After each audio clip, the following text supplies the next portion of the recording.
ओम स्वस्ति प्रजाभ्यः परिपालयन्तां न्यायेन मार्गेण महिं महिषा गोब्राह्मणेभ्यः शिवमस्तु नित्यं लोकाः समस्ताः सुखिनो भवन्तु।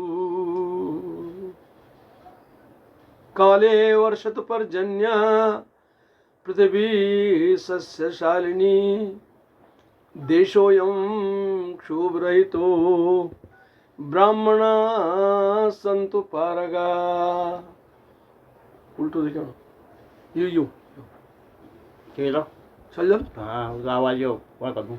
अपुत्रा पुत्रिण सन्तु पौत्रिण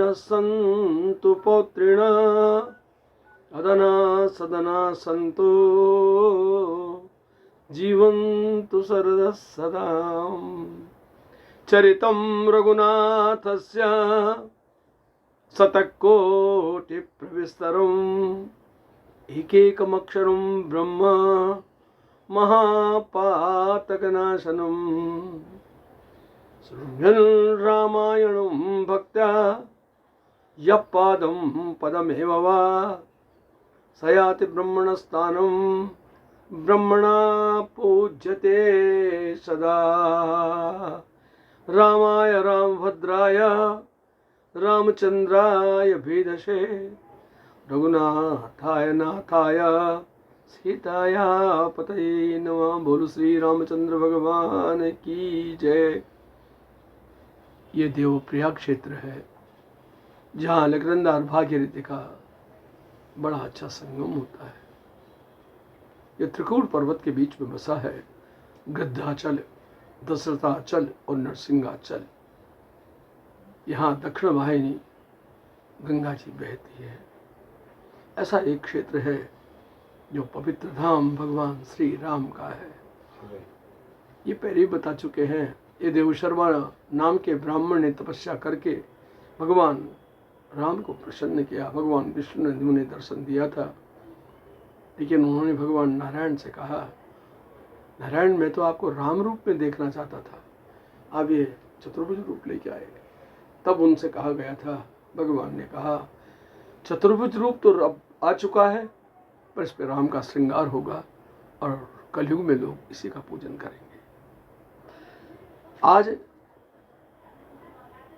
यहाँ जो देवप्रयाग क्षेत्र है, इस देवप्रयाग क्षेत्र को कंडिवेण नुमनगरम नाम से बताया गया था पहले, लेकिन जब यहाँ पर देव शर्मा ने तपस्या की तब इसका नाम देव पड़ा और दो अलकनंदा और भागीरथी का संगम होने के कारण ये क्षेत्र देव प्रयाग कहा गया।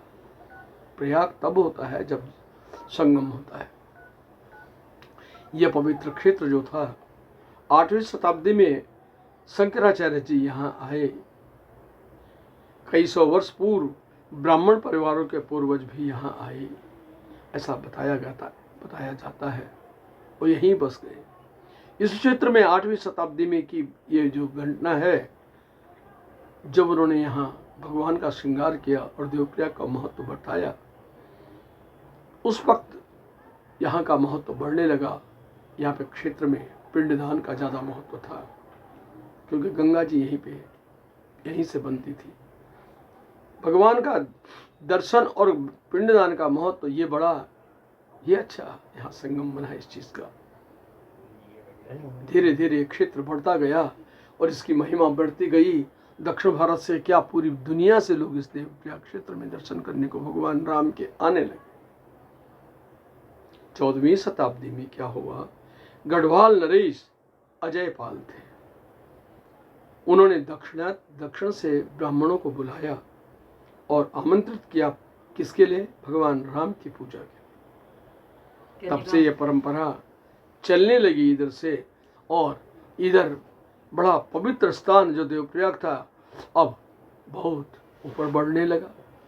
सबसे बड़ी भारी बात यह है देखने वाली, आगे से भागीरथी, उधर से बद्रीनाथ से अलकनंदा, लेकिन गंगा जी जब दोनों नदियां यहाँ मिली तब इसका नाम गंगा पड़ा। ना अलकनंदा रही ना भागीरथी।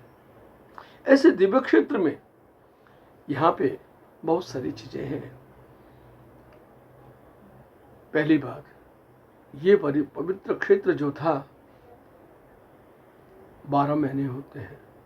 इन 12 महीनों में अलग अलग सिस्टम से ये पूजा का विधान चला, लेकिन और महीनों में तो प्रातः 4 बजे मंदिर खुल जाता था, 12 बजे तक रहे, 12 बजे को भोग लगे, फिर 3-4 घंटे के लिए बंद हुआ, फिर 4 बजे खुल करके रात के 8 बजे तक खुला रहता है। आज भी यही परंपरा थी। लेकिन इन 12 महीनों में एक महीना एक ऐसा आता है, ये धनार्क का, जिसे पौष महीना कहते हैं। इसमें टेहरी महाराज ने चलाई होगी यह परंपरा कि यहाँ एक विशेष पूजा की जाती है। और दिन तो दाल चावल जैसे सब जगह भोग लगता है, ऐसा ही लगता है। लेकिन इस धनार्क महीने में, पौष महीने में सिर्फ खिचड़ी का भोग लगता है भगवान को, और कोई चीज़ का नहीं।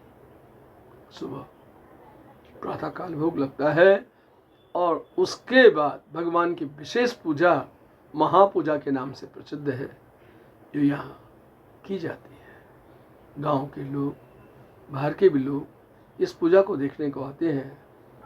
जैसे इसमें है, जय राम जी की जय जय मंगल आरती, ये इस ढंग से शुरू करके भगवान की विशेष आरती, मंगल आरती होती है, और फिर कम से कम पौन घंटे तक भगवान की स्तुति की जाती है।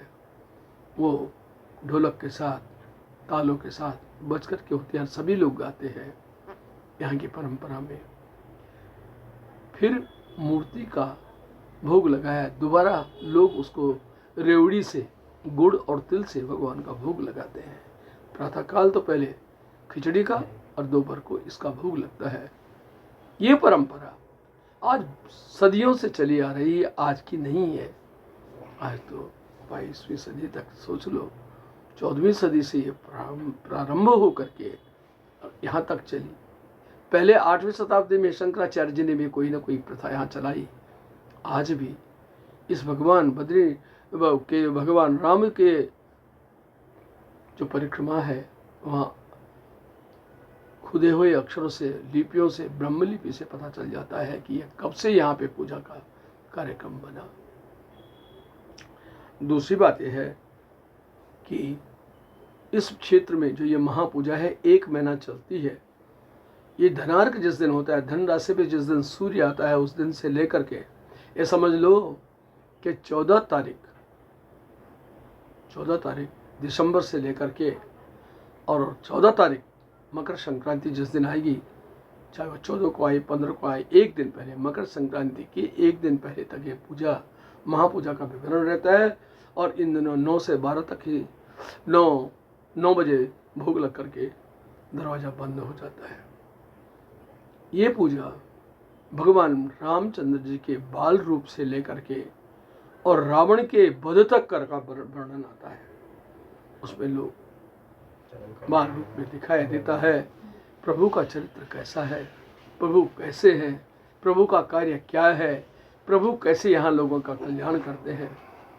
विशेषता देखिए, यहाँ से लोग खाली सर्विस करने के लिए बाहर जाते हैं, लेकिन यहाँ ये है, देश से क्या विदेशों से भी लोग भगवान राम का दर्शन करने के लिए यहाँ आते हैं।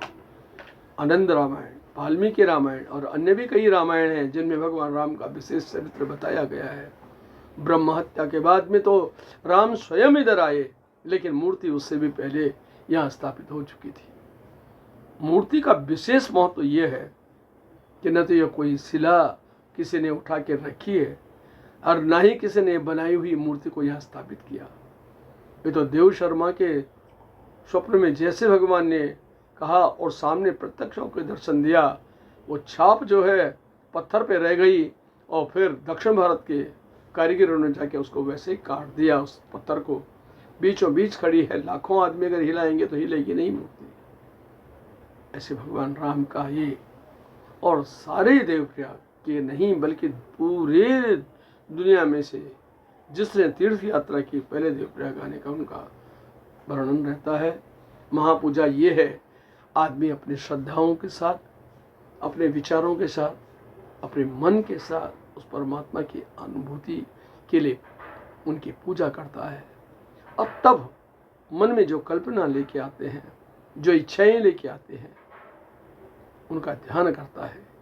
प्रभु राम, आज तक ऐसा नहीं हुआ कि किसी ने सच्चे हृदय से प्रार्थना की हो और पूरी न हुई हो। सारी पूरी भगवान राम उनकी इच्छाएं परिपूर्ण कर देता है। इस महापूजा का उद्देश्य भी यही है।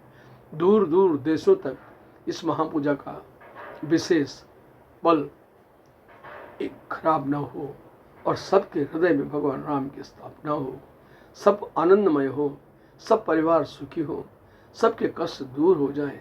इसके लिए पूजा यहाँ के लोगों के द्वारा गाई जाती है। बोल रखा नहीं क्या पाए।